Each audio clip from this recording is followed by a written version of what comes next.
எங்கள் கட்சியை பொறுத்தவரையில் இது தமிழ்நாடு விடுதலைப்படை, மாவோயிஸ்ட் இயக்கங்கள், தமிழ்நாடு மீட்சிப்படை போன்ற பல்வேறு தமிழ் தேசிய அரசியல் ஆளுமைகளை கொண்ட ஒரு அரசியல் தலைமை குழுவாக, அரசியல் முக்கிய நிர்வாகிகளை கொண்ட ஒரு கட்சியாக நடைபெற்று வருகிறது. தனித்து நான் எந்த முடிவும் எடுக்க முடியாது.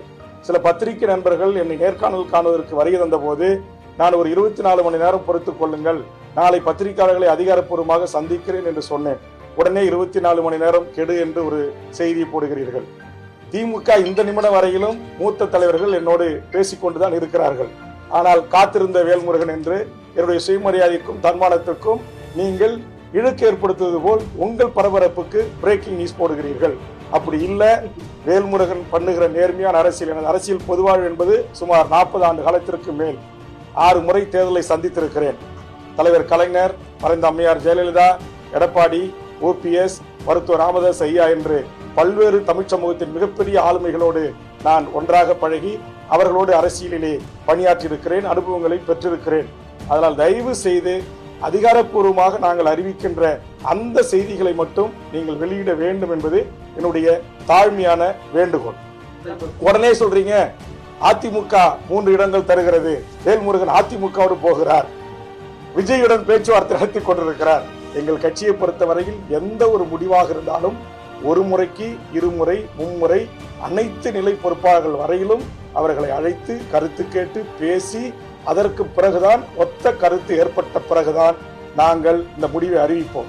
இது கூட கடந்த 15 நாட்களாக தமிழ்நாடு முழுவதும் பயணம் சென்று நகர செயலாளர், ஒன்றிய செயலாளர் அளவில், தொகுதி தலைவர் செயலாளர் அளவில், மாவட்ட தலைவர் செயலாளர் அளவில், மண்டல பொறுப்பாளர்கள் அளவில், ஒரு ஒருங்கிணைந்த மாவட்டத்திற்கான கட்சியினுடைய அரசியல் பொறுப்பாளர்கள், கட்சியினுடைய தலைமை பொறுப்பாளர்கள், மண்டல நிர்வாகிகளோடு, அதற்கு பிறகு மாநில அணி நிர்வாகிகளோடு கலந்து பேசி அதற்கு பிறகு மாநில கட்சியினுடைய தலைமை குழு கூடி முடிவெடுத்து அவர்கள் சொன்ன இத்தனை படிநிலையிலிருந்து எனக்கு கொடுக்கப்பட்ட அதிகாரத்தின் அடிப்படையில் தான் இந்த அறிவிப்பை நான் வெளியிடுகிறேன். என்னுடைய இந்த 5 ஆண்டு கால சட்டமன்ற பணி என்பதும் கடந்த காலத்தில் 10 ஆண்டு காலம் சட்டமன்ற பணி என்பதும் இந்த மக்களுக்கானதாக தான் இருந்திருக்கு. அதனால நான் இந்த மக்கள் தான் எங்களுக்கு எஜமானர்கள். ஆக நான் சமரசமற்று திமுக தலைமையிலான கூட்டணியில் எந்த கொள்கை வழி நின்று எந்த ஒரு குறைந்தபட்ச செயல் திட்டத்தின் அடிப்படையில் நான் ஆதரவு அளித்து அவர்களோடு இருந்தேன். அப்ப அந்த குறைந்தபட்ச செயல் திட்டத்தில் 1, 2 நிறைவேற்றிவிட்டு மீதும் பெரும்பான்மையான கோரிக்கைகள் நிறைவேற்றப்படாது இருக்கின்ற போது அதை நிறைவேற்றி தாருங்கள், எங்களுக்கு இடங்கள் கூட பெரிதில்லை என்று நான் சொல்லுகின்ற போது நீங்கள் ஒரு சிறிய கட்சி, நீங்கள் என்ன எங்கள் பெரிய கட்சியை பார்த்து டிமாண்ட் வைப்பது என்கிற பெரியண்ணன் பாணியில் திமுக எங்களை கையாள்வதை எங்களால் ஏற்றுக்கொள்ள முடியாது. மற்றபடி நாங்கள் மதச்சார்பற்ற அணியில் இருக்கிறோம். திமுக தலைமையில கூட்டணியில் இருந்தோம். இடதுசாரி சக்திகளோடு, விடுதலை சிறுத்தைகளோடு, ஒடுக்கப்பட்ட மக்களுக்கு போராடுகின்ற தலைவர்களோடு நாங்கள் கைகோர்த்து பயணித்தோம். ஆனால் அவர்கள் எல்லாம் கேட்கவில்லை. நீ யார் இதையெல்லாம் சொல்வது, நீ யார் எங்களுக்கு டிமாண்ட் வைப்பது என்கிற அந்த தோணியில் பேசுகின்ற அந்த பேச்சை ஒரு இந்திய ஒன்றியத்திடமிருந்து ஒரு காலத்தில் தனிநாடு கேட்ட போராளி இயக்கத்திலிருந்து உருவான வேல்முருகன் மற்ற தலைவர்களோடு என்னை ஒப்பிட்டு நீங்கள் தயவு செய்து இடம் போடக்கூடாது என்பதுதான். உங்களுக்கே தெரியும், சட்டமன்றத்தில் கடந்த முறை நான் பேசினேன். தமிழீழ தேசிய தலைவரை நினைவு கூர்ந்து பேசினேன், தமிழ்நாடு விடுதலைப்படை தலைவர் தமிழரசனை நினைவு கூர்ந்து பேசினேன், புலவர் கலிபெருமாள் அவர்களை நினைவு கூர்ந்து பேசினேன், மாவீரன் வீரப்பனார் அவர்களுக்காக ஒரு நினைவில்லம் ஏற்படுத்தி தர வேண்டும் என்று கவன ஈர்ப்பித்திருந்த முதலமைச்சரிடையே நான் வலியுறுத்தினேன்.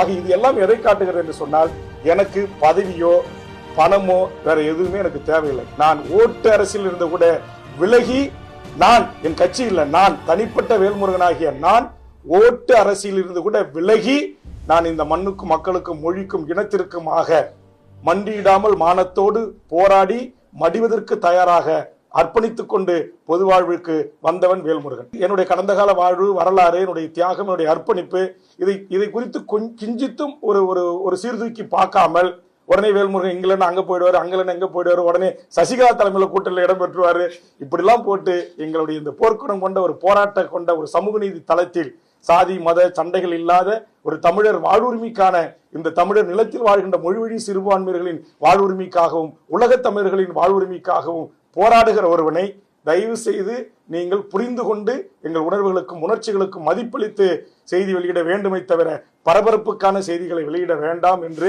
உங்கள் அனைவரையும் இதன் மூலம் இருகரம் கூப்பி கேட்கிறேன். ஒட்டுமொத்த தமிழ்நாட்டு மக்களை நம்பி நாங்கள் இந்த முடிவை எடுத்திருக்கிறோம். எந்த ஒரு பெரிய ஒரு அரசியல் கட்சி எங்களை அழைக்கும், எங்களுக்கு கூடுதல் இடம் கொடுக்கும், கூட்டத்தில் எங்களை சேர்த்துக்கொள்ளும் அப்படின்லாம் எங்களோட நோக்கமே இல்லை.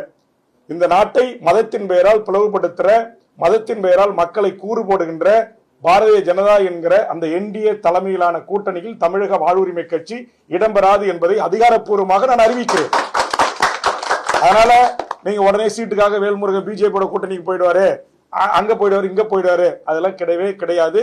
நாங்கள் எங்கள் கட்சி கூடி நாங்கள் இங்க வந்து வருகை தந்திருக்கிற ஆதரவு தெரிவித்திருக்கிற அரசியல் கட்சிகள் அமைப்புகளோடு கலந்து பேசி கூட்டணிகளுமே வந்து பெரிய பெரிய கூட்டணியில வெளியேறீங்க, இன்னொரு கூட்டணிக்கு போக மாட்டேன்னு சொல்லிட்டீங்க. அடுத்த கட்டமாக உங்களுடைய நகர்வு இங்க அந்த செல்லையும் போக முடியாது. அடுத்த கட்டமா தனித்து போட்டியிடுவதற்கோ அல்லது வேற அமைப்புகளை சேர்த்து போட்டியிடுவதற்கான அதுக்குதான் இப்ப நான் உங்ககிட்ட சொன்ன 25க்கும் மேற்பட்ட சின்ன சின்ன அரசியல் கட்சிகள், விளிம்புநிலை மக்களுக்காக போராடுகின்ற தமிழ் தேசிய அமைப்புகள் என்னை சந்திப்பதற்கு வருகை தந்து அறையில் காத்திருக்கிறார்கள். அவர்களோடு கலந்து பேசி நாங்கள் முடிவை அறிவிப்போம். பேச்சுவார்த்தைக்கு சுதந்திரம் இருக்கு அப்படின்னு அந்த தலைவர்கள் சொல்லியிருக்காங்க. பேச்சுவார்த்தைக்கெல்லாம் சுதந்திரம் இருக்கு. அதெல்லாம் போன உடனே வந்து வரவேற்று உள்ள கூட்டு போய் பிஸ்கட்டு, காஃபி, வடை எல்லாம் கொடுப்பாங்க, மரியாதையோட நடத்துவாங்க. போகும்போது கார் வரைக்கும் வந்து வழி அனுப்பிச்சு அனுப்புவாங்க. அதெல்லாம் அது சுயமரியாதை இயக்கம். நான் ஒரு சுயமரியாதை இயக்கத்திலிருந்து வளர்ந்து வந்தவன் தான். அதனால அதெல்லாம் எந்த பங்கமும் கிடையாது. அது எதுல சொல்றாருன்னா, இந்த 10 அம்ச கோரிக்கையை கொடுத்து இது ஒரு டிமாண்டாக இதை நிறைவேற்றுங்கள், எனக்கு இடம் கூட தேவையில்லை என்று நான் சொன்ன போது எந்த கட்சியும் சொல்லாத ஒரு புதிய ஒரு அஜெண்டாவை, புதிய ஒரு செயல் திட்டத்தை வேல்முருகன் கொடுப்பதில் அது அவர்களால் ஏற்றுக்கொள்ள முடியவில்லை. அது திமுகவுடைய பேச்சுவார்த்தை குழு வந்து இல்ல, அது வந்து திமுக பேச்சுவார்த்தை குழு கிட்ட நான் இந்த கோரிக்கைகளை கையளிச்சேன். அதை குறித்து இந்த நிமிடம் வரையிலும் அதுல எல்லாம் நாங்க ஒரு சரி 10 கொடுத்தீங்க வேல்முருகன், நாங்க ஒரு 5 நிறைவேற்றி தரோம், நீங்க வாங்க அப்படின்னு எங்களுக்கு அதிகாரப்பூர்வமான எந்த அழைப்பும் வரல. அந்த டிமாண்ட் கொடுத்ததே அவர்கள் வந்து நீங்களாம் டிமாண்ட் கொடுக்கிற அளவுக்கு அப்படின்ற அந்த தோணி இருக்குல்ல, அதைத்தான் நான் பெரிய மனப்பான்மை